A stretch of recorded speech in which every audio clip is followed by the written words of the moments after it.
लेकिन इतनी बड़ी उपलब्धि इनका सुनकर और गूगल पर जब सर्च किया, नीलकमल जी ने जो इनके बारे में बताया, डॉक्टर आनंद राजहंस जी ने जो बताया, ये हमारे लिए प्रेरणा, हम सबों के लिए प्रेरणा। और हम अभी बात कर रहे थे आनंद जी से कि हम लोग एक बार चल के देखें, वहाँ जाके देखें और जो उनका विजन है उस विजन को आत्मसात करें। और जब तक आत्मसात नहीं करेंगे तो केवल एक बॉल और नेट लेने से कोई फायदा नहीं, क्योंकि ये तो एक सिंबॉलिक है ना। आनंद राजहंस जी कह रहे थे कि चरचरे मरमरेंगे बहुत, ये तो साधारण सी बात है। हम लोग कोई भी कार्य, किसी भी काम को अगर शुरू करते हैं तो उसमें करकराहट, मरमराहट बहुत तरह का होता है। उदाहरण स्वरूप आप देखते होंगे स्टेशन पर गाड़ी जब खड़ी रहती है और वो जब चलती है तो मेन लाइन पर जब चढ़ने लगती है तो कर कर करता है ना, करता है कि नहीं करता है। और जब वो मेन लाइन पर चली जाती है तब वो अपनी गति पकड़ लेती है। तो ये वही हाल है। अभी ये कड़कड़ाहट, हम लोग मेन लाइन पर चढ़ने के लिए शुरुआत है केवल। और जिस तरह का किट और किस केजी से पीजी जो हमने सुना है, ये बिल्कुल ही हमारे लिए, कम से कम हमारे लिए ये प्रेरणा का स्रोत है। डॉक्टर अच्युत सामंत साहब, हृदय से उनको धन्यवाद देता हूँ और आप सबों से आग्रह करता हूँ कि ये सिंबॉलिक जो सिंबल उन्होंने दिया, जो प्रेरणा दिया है, उस प्रेरणा को आप अपने गांव में, समाज में, अपने इलाके में इसको फैलाने का काम कीजिए। उनका क्या विजन है, क्यों ये कर रहे हैं, किस गरीबी से वो आगे बढ़े।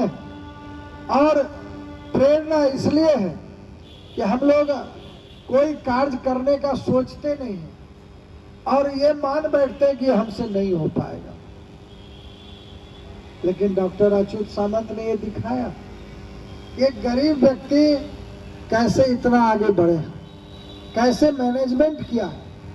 अगर इसको आपको एक छोटा सा किट दे रहे हैं तो किट देने के लिए क्या उन्होंने मैनेजमेंट किया, उसके लिए किट तैयार किया और उस किट के माध्यम से एक किस तैयार हुआ है, यानी Kalinga institute of social management.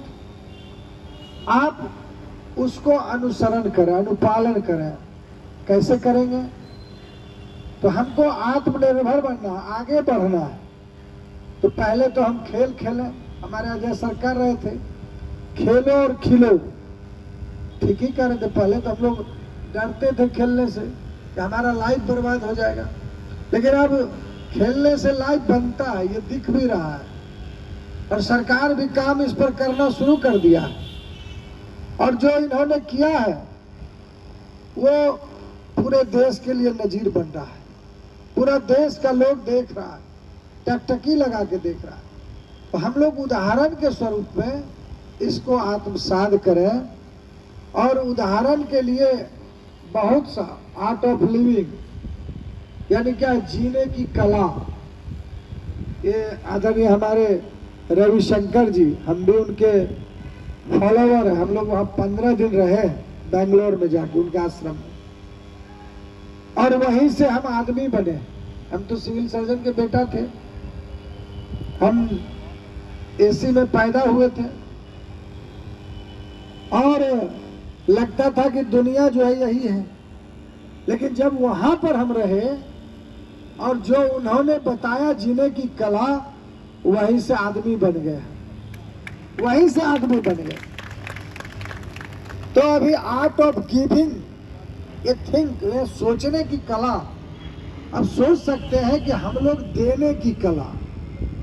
अभी बता रहे थे आनंद बाबू कि हमारा क्या सोच होना चाहिए। कोई बूढ़ा अगर सड़क के पास है, वो पार नहीं हो पा रहा है, तो हम उसको कैसे पार करें। यही वो आर्ट ऑफ गिविंग, देना सीखिए।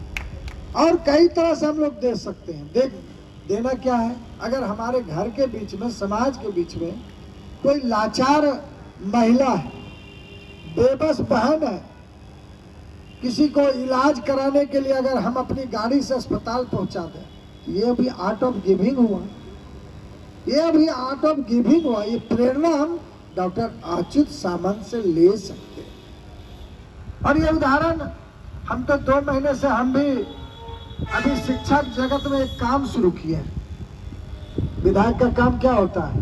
विधायक बन गया और वो अगर सड़क बना दिया, बिजली दे दिया, ट्रांसफार्मर दे दिया, किसी का पैरवी कर दिया तो बहुत अच्छा विधायक है। हम लोग को निधि मिलता है 3 करोड़ रुपए का। इस बार हमने सोचा और हो सकता है कि इनकी प्रेरणा से और अच्छा काम करें। और हम एक पत्र भी लिखने जा रहे हैं डॉक्टर अच्युत सामंत जी को कि हम आपके कायल हैं, आपकी प्रेरणा से मैंने ये काम शुरू किया है। ये पत्र लिखने जा रहे हैं। और वो काम क्या है, हम शुरुआत कर दी है कि हमारे विद्यालय में अभी सरकारी, आपने सुना होगा, अभी पूरा तहलका मच रहा है सोनू बच्चे का।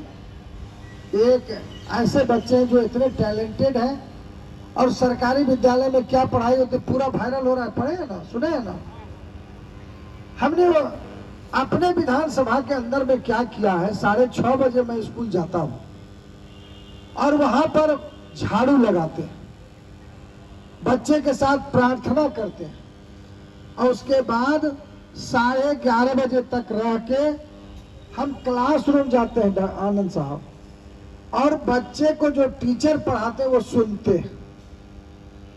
और 10:30 बजे जब पूरा क्लास हो जाता है, 4 क्लास में बैठते हैं, सारे टीचरों के साथ हम डिबेट करते हैं। हमको लगता है कि जितने क्लब आए हैं आप सबों को